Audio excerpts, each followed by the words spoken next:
This program is designed to provide general information with regards to the subject matters covered. This information is given with the understanding that neither the hosts, guests, sponsors, or station are engaged in rendering any specific and personal, medical, financial, legal, counseling, professional service, or any advice. You should seek the services of competent professionals before applying or trying any suggested ideas.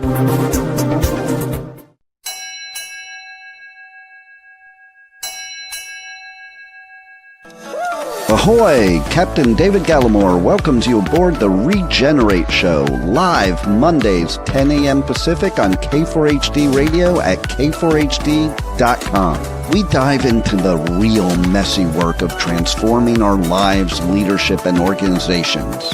Bring your hot mess and confusion. Leave with clarity, courage, and confidence. Together, let's strengthen our resilience, accelerating the health of ourselves, people, planet, and profits. Now, here's your host, Captain Dave, your personal regenerator. All aboard! Ahoy, friends, and welcome to Regenerate. I'm Captain Dave, your personal regenerator. During the show, I strive to create a safe space for guests to share authentic and vulnerable true stories about the messy middle of their personal, professional, and organizational transformation. These stories are so needed right now, aren't they? Given the challenging times of global political and climate uncertainty and the disruptive nature of generative AI. We're all trying to figure this out together. I want to point to hope.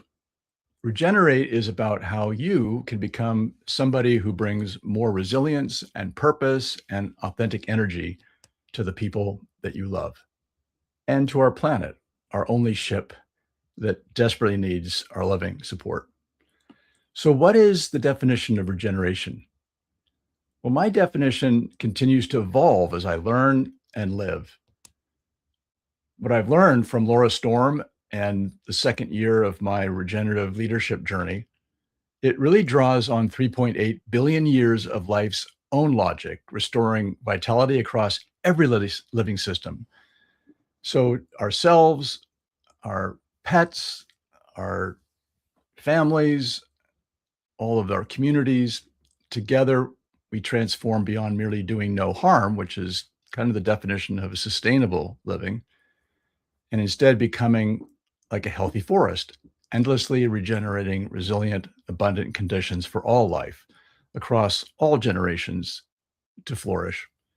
And as a soon-to-be second-time grandparent, our grandson will be born in just a few short days, building on Daisy, our 2.5-year-old granddaughter. I think about this every day. You know, what life do I really want to leave my children, Ian and Catherine, and our grandchildren, and generations beyond?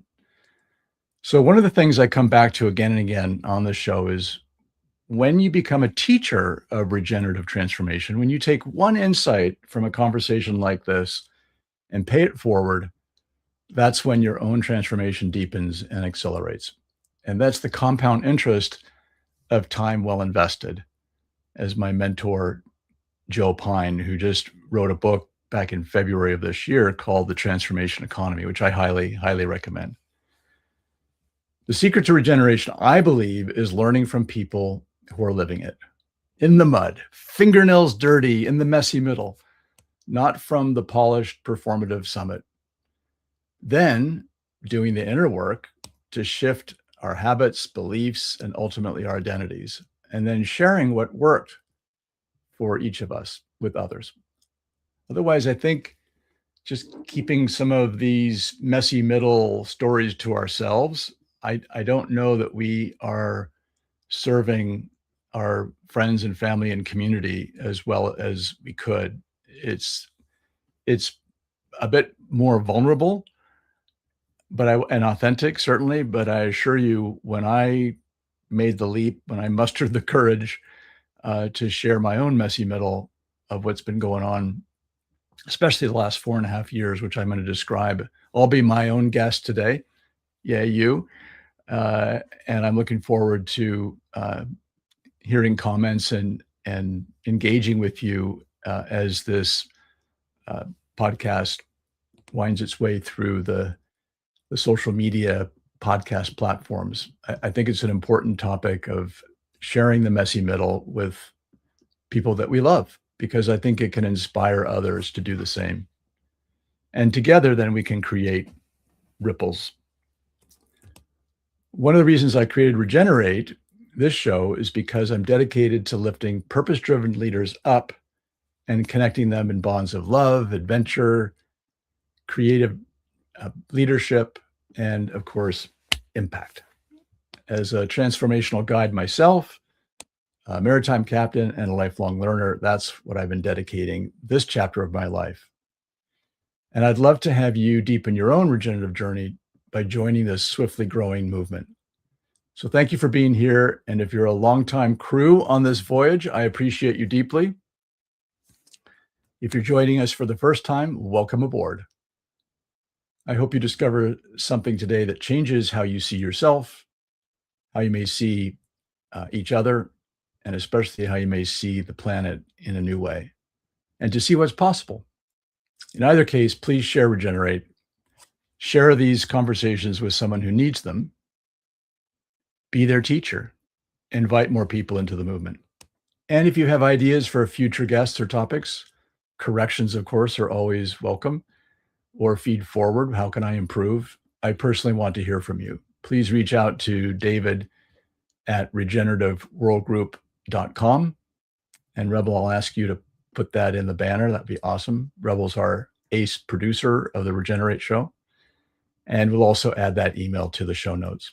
And please subscribe and leave us a review or comment on whatever platform you're listening to right now.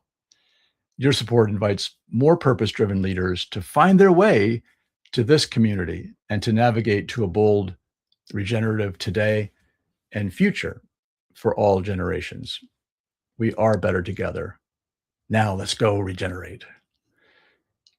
So our theme today is the great unburdening. Swedish death cleanses, debt freedom, and the courage to live lighter. So how do you close the gap between what you say you want and how you're actually living? Today, I'm my own guest, as I mentioned, and I'm going to share how a Swedish practice called, and I'm going to mess this up, I'm sure, döstädning, opened the door to renovating and selling our family home of the last 10 years, becoming and remaining completely debt-free. Woohoo! Never thought I would say that. And confronting the beliefs and biases, hello, sunk costs, that have kept me anchored to a life I'd outgrown. And so regeneration also, I think one of the principles is to, and it's in the stage of wintering, is to begin to release. And this hour is your permission to let go of what no longer serves you. So listeners of the show frequently say their time was well invested, but I invite you to have fun, to leave inspired, and to leave with one thing you can apply before you go to sleep tonight. So please grab a pen. Transformations happen here. So I'd like to begin my story in the corporate world, where I was doing a project for homesite.com. I had a team of about 24 folks. We were doing some really innovative generative AI, large language modeling to sell more insurance and have the operational costs of selling more home insurance be significantly less. And I'd been doing tech projects for over 40 years. They were often very challenging, incredibly tight deadlines, high expectations from senior leaders, limited budgets, but I would always find a way. And during that homesite.com project, this was back in November of 2021, I was just glued to the internet to listen and hear the stories about what was coming out of Glasgow, Scotland for the COP26. COP, I believe it's called Community of the Participants. I think that's what that acronym stands for. But it's basically the world leaders that come together every year, and all with the purpose of trying to come up with better plans to hold each other accountable for how do we reduce our carbon footprint? How do we regenerate, not just sustain our current lifestyles, and improve the health of the planet by reducing the fossil fuel driven and nature driven, both are responsible for the rising global temperatures. And for those of us that are living through this summer, Seattle has been actually in better shape than we were last summer, but Europe is absolutely going through a heat dome, and over 40 degrees Celsius, over 100 degrees Fahrenheit temperatures.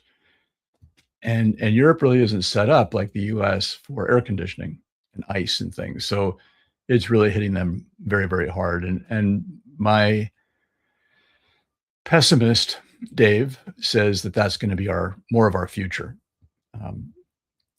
Regardless of whether Mother Nature has her finger on the scale and is producing, greater atmospheric temperatures, ambient temperatures, or whether human beings are, which is my belief, and the preponderance of the scientific community globally is aligned to that. Human beings are the ones that are driving the majority of the increase in temperature. Mother Nature's in a receding ice age, so that's contributing certainly. But if we don't get our collective shit together, we're going to have a planet that is going to start to kill off not just insects, which it's already been doing, but and certainly certain species that are at risk in hotter climates. But human beings, there's no guarantee that human beings are going to adapt fast enough to the changes that are clearly accelerating. If you look at the evidence, and I can put some of that in our show notes as well. So back to November of 2021, the world leaders were doing a lot of blah, blah, blah. They really were having a hard time figuring out what was possible at this stage. This would have been in 2021. Many of the major consumers of fossil fuels, China, India, the United States, largely the developed world, but also fast growing economies, for example, in India and China. And there was talk of reparations, payment to those that are most injured, who are doing the least amount of the burning of fossil fuels. And so it really didn't go anywhere. And I remember turning to my wife, Margaret, and said, I've had so much privilege. I've had so many opportunities to take on these challenging topics of how do you create alignment and move large teams forward to a common mission, create an environment where people can come and do their best and most creative work, and help them remove their own impediments, or if they're unable to do so, or if it's a kind of a systemic impediment or obstacle, then that's the role of leaders, right? To create that environment and to remove systemic impediments. So I've been doing that successfully in the corporate world. And I said to Margaret, hey, I'd like to really give it a shot here in the professional world. And I joked with her. I said, I'd like to kind of kick the corporate crazy to the curb and try again at my entrepreneurial life. So she was all in. That's what I love about her. She has great trust and faith in people, and certainly in me. And that belief has gone a long, long way the last 4.5 years. So I gave my notice to home site, and everybody said, "Wow, what a noble cause, and I'm glad you're doing that." Um, and so I was off to the races. And now here's where it gets a little bit more challenging. I had no idea that of the 205 or so meetings that I held over the first 6 months, so this would now be January through June of 2022, I had similar reactions to CEOs and senior leadership. "Oh, how noble. I'm so glad you're doing this. But right now, we don't have any money to hire you to help us become more sustainable," was kind of what I was selling at the time. More sustainable business, less extractive, more circular, uh, taking care of psychological safety, um, even before it was a thing, increasing engagement even before that was a thing, because I saw it in my own projects when I was able to do turnarounds. It was really creating psychologically safe environments and really leveling up the collective engagement, and then channeling that engagement and aligning it to a common purpose. Uh, the end result of the projects that I was leading. And there were just a myriad of excuses. One was, yeah, we just don't have that as a priority right now. We're trying to raise money to go public. We're just trying to cover payroll. We're just working on finishing our current set of projects for the year. And so over those 205-ish conversations, I attracted not one client. And I was starting to panic a little bit. Um, Fortunately, we had a pretty good runway. I had about a year of income, and we were keeping our lifestyle. So probably close to 20,000 a month across different um, properties and education for the kids, and just maintenance and property tax and insurance, medical insurance. By the way, being a small business owner and paying for your own medical insurance, oh my gosh, that tripled our budget. But we try to keep our lifestyle, and we're burning through runway, burning through finances that we'd saved to make this pivot.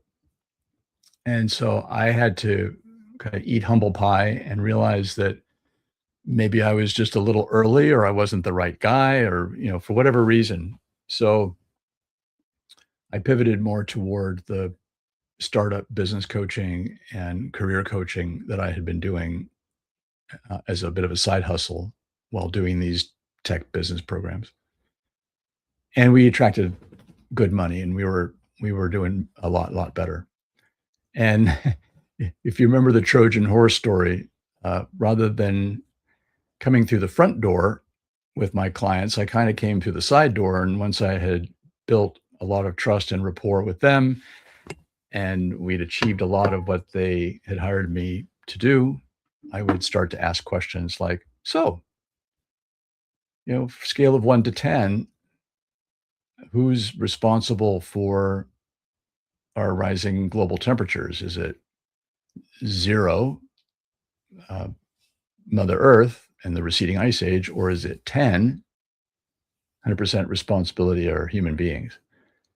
And and then I got their answer, and then I would ask the second question, which was, "So given what you believe, what are you doing about it?" Obviously, if they were a 0 or a 1, which was not very frequent at all. Most people in the Seattle area where I live, they were in the 5, 6, 7 out of 10, meaning that human beings were probably tipping the scale just a little bit. Mother Earth was responsible for about half, but we were responsible for more. And less than half Mother Earth, and us more than half. Sorry, at that higher level math. So uh, I started to realize that this is going to be a long journey. And so I committed to, being a part of learning and growing. And I'll put uh, got a little bit of a roadmap that I've created, and I can post that in the show notes. But it was fascinating to move from a progression of realizing that recycling and buying organic and local was probably not going to be enough to improve the health of our communities and the health of our planet. And it was going to take something other than sustainability. So in the summer of 2024, so I'm kind of 2.5 years into this adventure, and making okay money, not great. We started to trim our lifestyle to have the sales fit the cloth. But I was passionate about what I did, and Margaret was very supportive, and so we pressed on. But in the summer of 2024, I really had a crisis of confidence, and a lot of challenges within the family, um, clients that loved what we were doing together were starting to say, "Yeah, I think I'm going to pause coaching." So it got to be very, very financially difficult. So we trimmed our lifestyle even more, and we started to realize that Margaret and I started to realize that we didn't value the stuff that we'd been acquiring over the years nearly as much. What we really valued were experiences. And about this time, Daisy was born, and so our emphasis really shifted away from buying stuff and filling our 3,800 square foot home to starting to really question why are we doing this? And is it fair to the rest of the world and future generations to continue to buy stuff that really doesn't serve us? I would call it sometimes more retail therapy. Um, so we were really, really getting much clearer about our values and living our values. Not easy, especially when I know personally I can be quite attracted to the things that I've worked hard to acquire, be it the home, uh, a nice vehicle, a boat, other nice uh, consumer products, right? That make our lives more fun, make our lives a little bit easier. So that was a very interesting time to do inner work and realize that, yeah, I'm not my title, I'm not my income, I'm not my stuff. Um, I'm I'm a person, just the miracle of you know all the sperm and all the eggs that came together to create me, and that's more than enough. So I think I'm going to pause because you've been hearing me yak for a good amount of time, and I'm going to ask Rebel to please play the short commercial. And when we come back, I'm going to talk a little bit about the last, I would say, 6 months and the Swedish death cleanses that Margaret and I have been doing. Not one, not two, but three, and how we've been on a mission to simplify.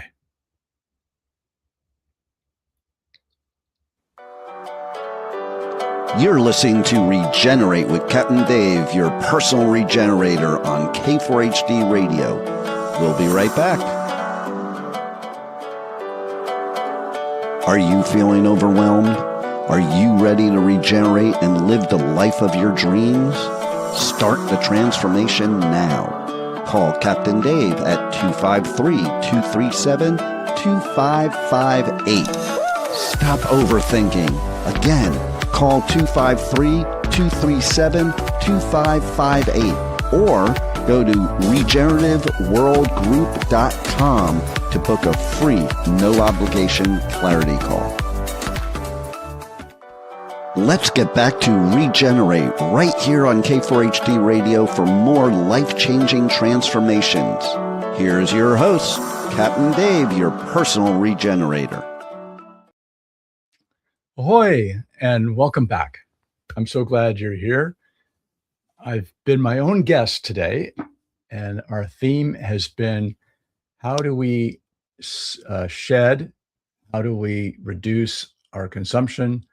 I call it the great unburdening.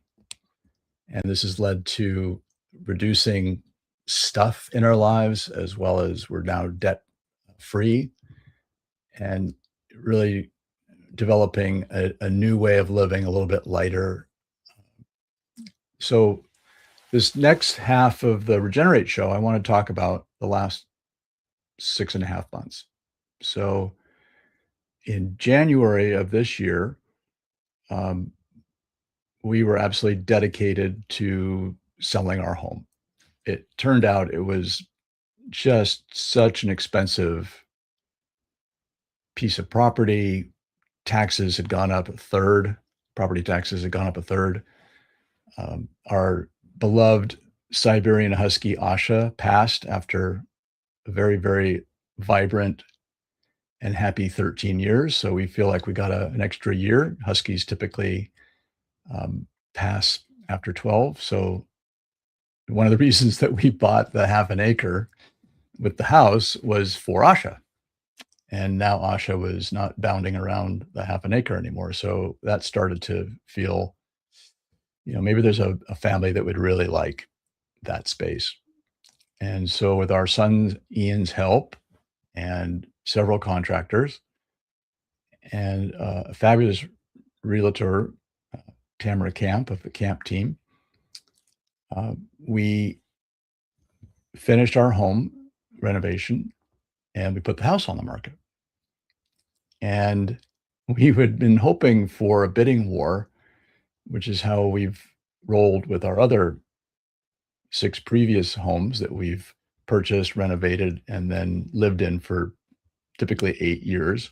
This last house we lived for 10, and we'd sell them at pretty significant profit. But that's not what happened this time. Oh no.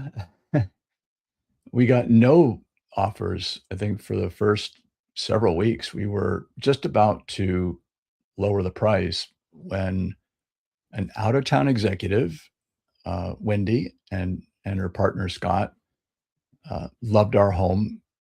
It really fit their needs.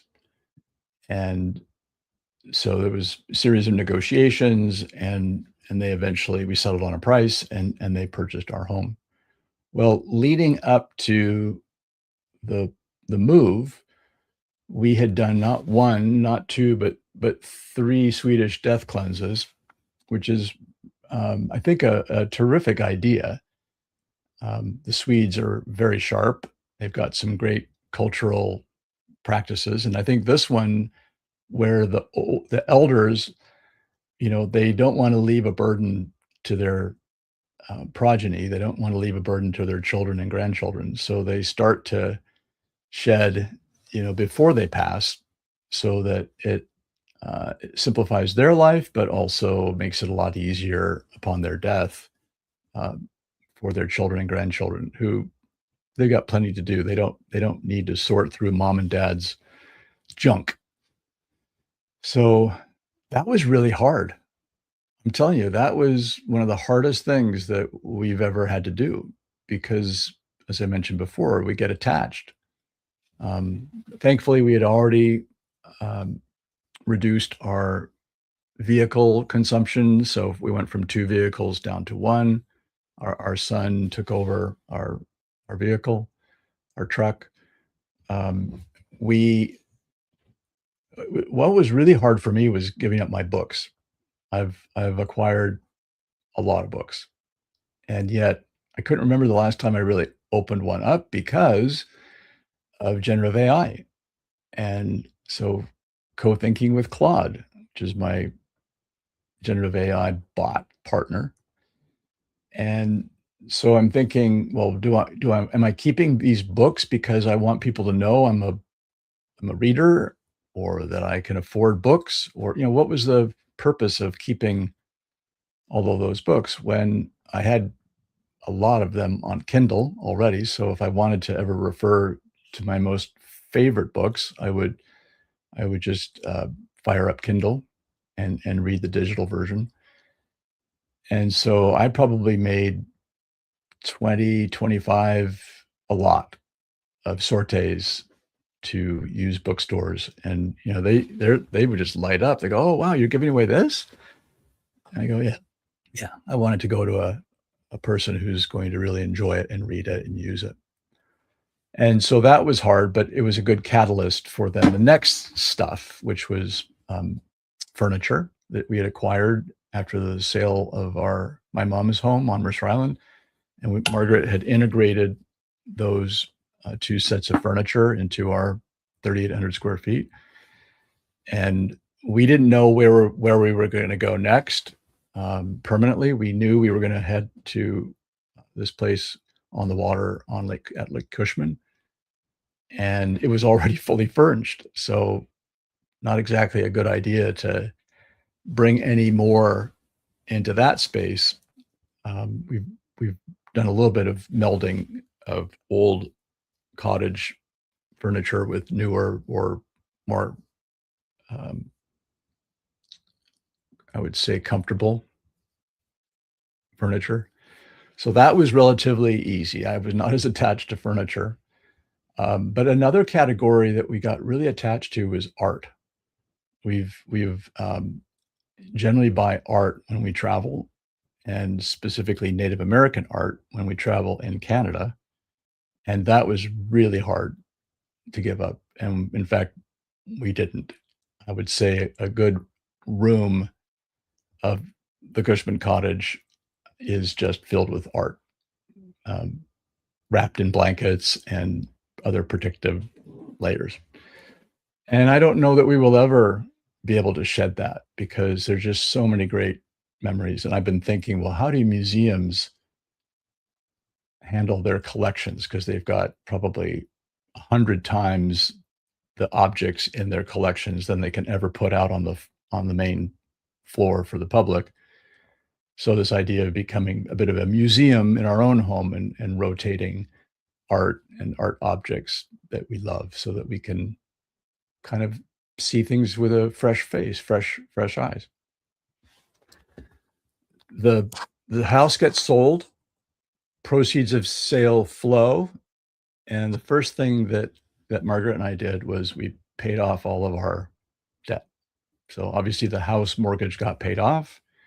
We had a home equity line of credit that got paid off. We had amassed a significant, I won't give you the number because it makes my blood flow out of my face, um, because we were kind of always just a little bit making a little bit less than our lifestyle, and so funding the difference on consumer credit. And not a good strategy, by the way, for those of you that may be thinking about kicking the corporate crazy to the curb and using personal credit cards to fund that. High interest rates, it just becomes this flywheel effect of printing a lot of money, or not printing, but paying every month significant interest. So that felt incredibly light. That was like the ultimate Swedish death cleanse, which was to rid ourselves of our consumer debt. And it's been amazing to be able to dramatically lower our lifestyle. I would say we're probably about a quarter of what we once spent per month. And and with that, I love what I do with regenerative life leadership and business or career coaching as a transformational guide. And and now I can do that without all of the pressure that I've been facing for the last 4.5 years. And that is worth so much to me. My son has noticed that I'm lighter. My wife certainly has noticed that I'm lighter. I'm so much more patient with life's foibles. Uh, I still can get triggered by all of the news and the social media and how we're not really coming together as a global community right now. And certainly in the United States, we're not coming together at all. So that can be triggering. But I have way more emotional capacity, way more emotional resilience. And I do see a shift. And I'm so looking forward to exploring that shift. So for example, I over the weekend did a bit of a shootout between Claude Opus, which is the earlier um, LLM model, and Fable, which is the latest Claude model.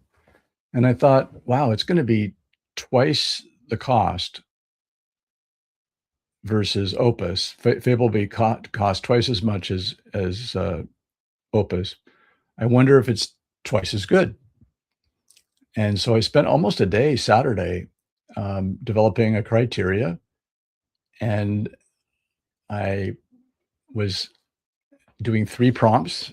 Um, First one was, "Hey, what's the precedent for generative AI infrastructure, this incredible hype, all of the money, billions and billions, hundreds of billions that are being invested in data centers and the grid, the electricity grid to serve all of those data centers.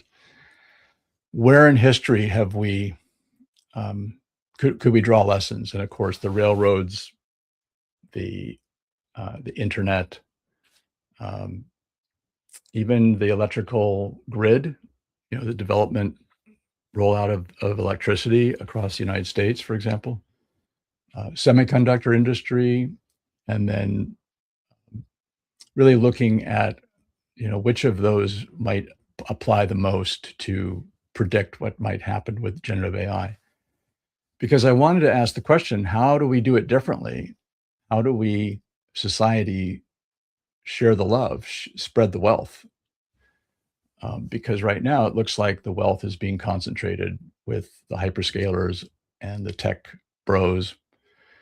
And do we want to live in a life? Do we want to live in a world like that?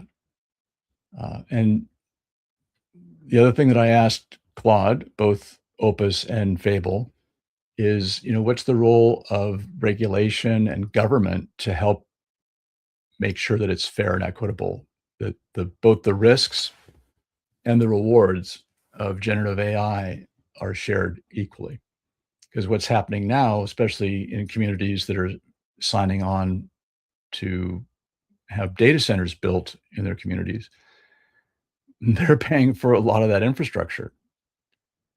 And what happens if there's a bubble burst, which many are predicting, that generative AI, just like the railroads had not one, but 2 bubbles that burst. And those communities, they're going to get left stranded with those data centers because the hyperscaler, the generative AI companies, the software companies, they're just going to shut those down if the demand is not there. So they're taking all the risk or most of the risk, and it's not clear that they're getting the communities that are creating these data centers in their communities are going to share in the wealth. So that's a lopsided and unequitable exchange of value, in my opinion. So that was fascinating to hear or see, rather, Opus's view of that and Fable's view. And then the second prompt had to do with, okay, so how might we apply Roger Martin? He's a very, very smart university professor, retired now, University of Toronto, and he came up with these 5 questions. What's our winning aspiration? These are strategy questions. What's our winning aspiration? Where do we play? How do we win? What are our capabilities? And what are the systems? Think of processes and tools, et cetera, in terms of that 5th question. And that was really interesting to see what Opus and Fable were able to cook up. And then the last prompt was, what's the business model? And this goes down to the fairness. What would be a way to structure um, our future so that you and I, who are, if we're not paying for the software application, we are the product because it's our data, it's our use of the system that's being tracked down to the micro level, location, time of day, day of week, what are we doing?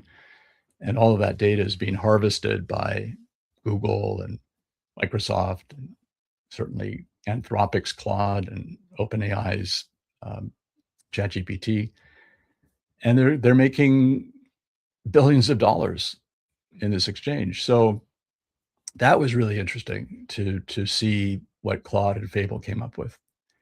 And so then the last thing I had each of them do was evaluate their answers to those three prompts, evaluate themselves, their answers, and then also evaluate the answers of the other uh, LLM. So Opus evaluating themselves and Fable evaluating themselves and Opus. And then I was the final arbiter. I took a look at my experience and which of the models created the most value in my experience over the course of Saturday. And the net, drum roll please, is that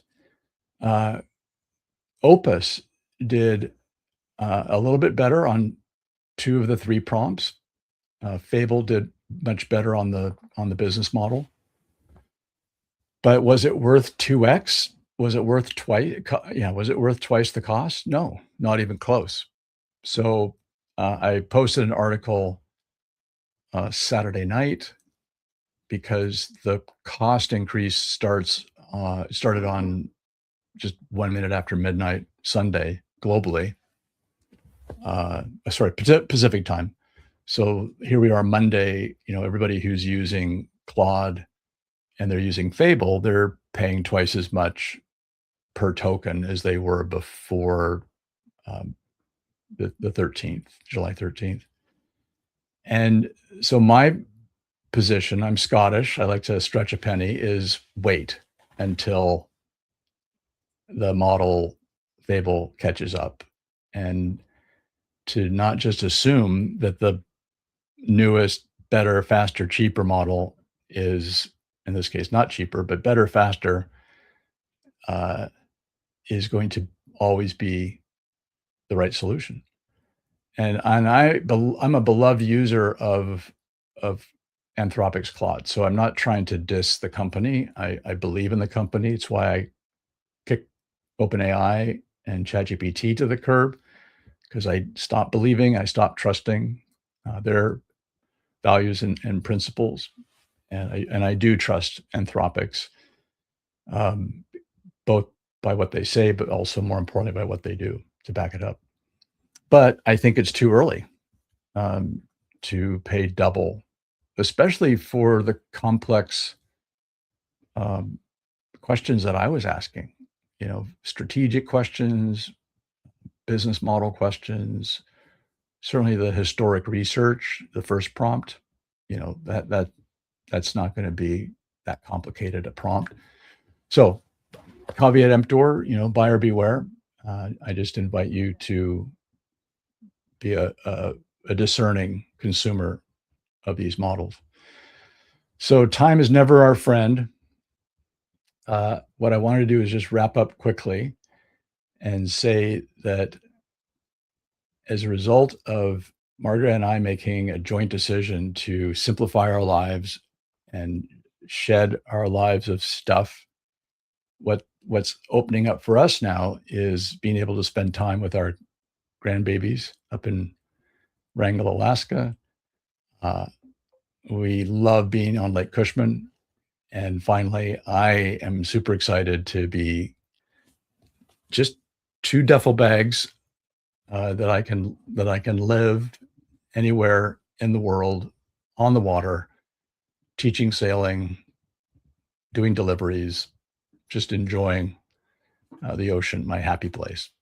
So we are super excited about what's next. And I hope my story inspires just a few of you to be able to, get clear about your values and what matters most, and then to align your lifestyle to those values, and know that it's not going to be an easy process. There's a lot of, as Michael A. Singer talks about in the Surrender Experiment, he's my Buddhist mentor from afar. You just got to let it go. And on the other side of letting it go is an opportunity to be free and to experience a lightness of being that I've never experienced. And now at 64, get to experience that.